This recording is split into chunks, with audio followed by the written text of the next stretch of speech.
जय श्री राम। काल भैरव के रूप में भगवान शंकर का रहस्य। एक बार सुमेरु पर्वत पर बैठे हुए ब्रह्मा जी के पास जाकर देवताओं ने उनसे अविनाशी तत्व बताने का अनुरोध किया। शिव जी की माया से मोहित ब्रह्मा जी उस तत्व को न जानते हुए भी इस प्रकार कहने लगे कि मैं ही इस संसार को उत्पन्न करने वाला स्वयंभू अजन्मा एकमात्र ईश्वर अनादि भक्ति ब्रह्म घोर निरंजन आत्मा हूँ।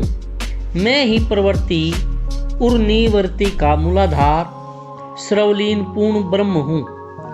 ब्रह्मा जी ने ऐसा ही मुनि मंडली में विद्यमान विष्णु जी उन्हें समझाते हुए कहा कि मेरी आज्ञा से तो तुम सृष्टि के रचयिता बने हो, मेरा अनादर करके तुम अपने प्रभुत्व की बात कैसे कर सकते हो। इस प्रकार ब्रह्मा और विष्णु अपना अपना प्रभुत्व स्थापित करने लगे और अपने पक्ष के समर्थन में शास्त्र वाक्य उद्धृत करने लगे।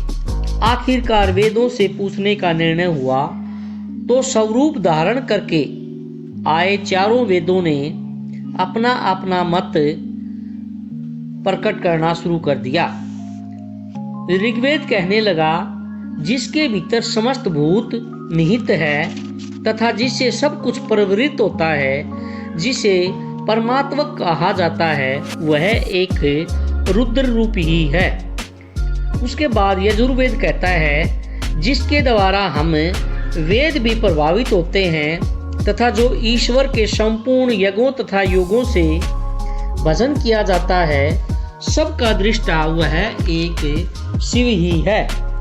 इसके बाद सामदेव कहता है कि जो समस्त संसारी जनों को भरमाता है, जिसे योगी जन ढूंढते हैं और जिसकी भांति से सारा संसार प्रकाशित होता है, वे एक त्र्यंबक शिव जी ही हैं।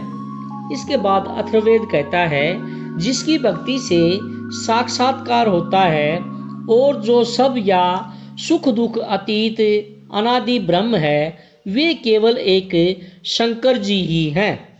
विष्णु ने वेदों के इस कथन को प्रताप बताते हुए नित्य शिवा से रमण करने वाले दिगंबर पीतवर्ण धूलि दूसरित प्रेमनाथ कुवेटाधारी सर्वावेष्टित वप्रवाही निसंग शिवजी को पर ब्रह्म मानने से इनकार कर दिया।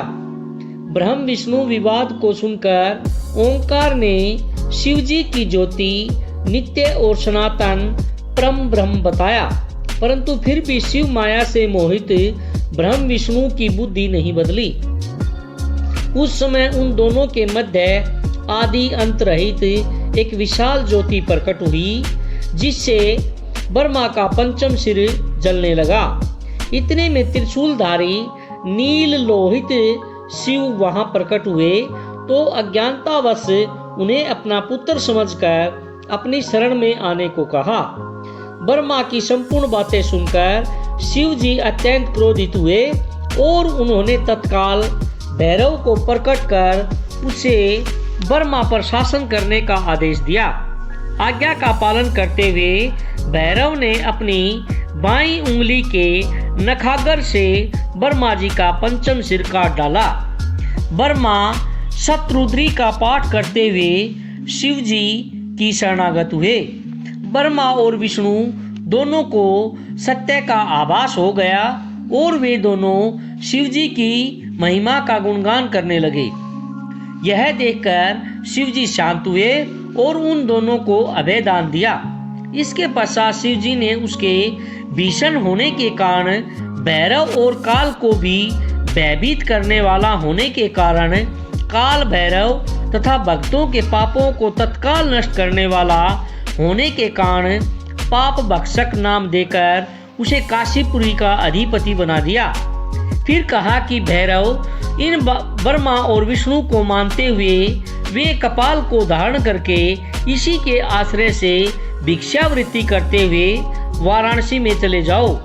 वहां उस नगरी के प्रभाव से तुम ब्रह्म हत्या के पाप से मुक्त हो जाओगे। शिव जी की आज्ञा से भैरव जी हाथ में कपाल लेकर जो ही काशी की ओर चले, ब्रह्म हत्या उनके पीछे पीछे हो चली। विष्णु जी ने उनकी स्तुति करते हुए अपने को उनकी माया से मोहित न होने का वरदान मांगा। विष्णु जी ने ब्रह्म हत्या के भैरव जी के पीछा करने की माया पूछना चाही, तो ब्रह्म हत्या ने बताया कि वह तो अपने आप को पवित्र और मुक्त होने के लिए भैरव का अनुसरण कर रही है। भैरव जो ही काशी पहुंचे तो ही उनके हाथ से चिमटा और कपाल छूटकर पृथ्वी पर गिर गया और तब से उस स्थान का नाम कपाल मोचन तीर्थ पड़ गया। इस तीर्थ में जाकर सविधि पिंडदान और देव पितृ तर्पण करने से मनुष्य ब्रह्म हत्या के पाप से निवृत्त या मुक्त हो जाता है। जय श्री राम। अगर वीडियो अच्छी लगे तो प्लीज लाइक, सब्सक्राइब एवं कमेंट जरूर करिएगा।